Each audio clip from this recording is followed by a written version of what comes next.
are gathered today to unite Tori and Kyler in marriage.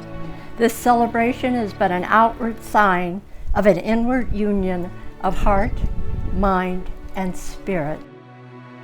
This is a celebration of joining of two souls already attuned to each other.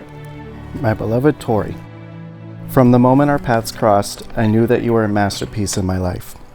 Your beauty is not just external. It resonates within me, filling me with joy and warmth. You are my first in every meaningful way, the first to make me feel truly enough, and the first to show me the depth of I love you. I know in my heart that we have worked hard to build a loving relationship meant to last forever and withstand anything life can throw at us. I hope you know you are my best friend and someone I cherish most in the world. There is no one in the world I'd rather share difficulties with, celebrations with, and laughs with. And I am so happy we found each other. I pronounce you husband and wife. Kyler, kiss your bride.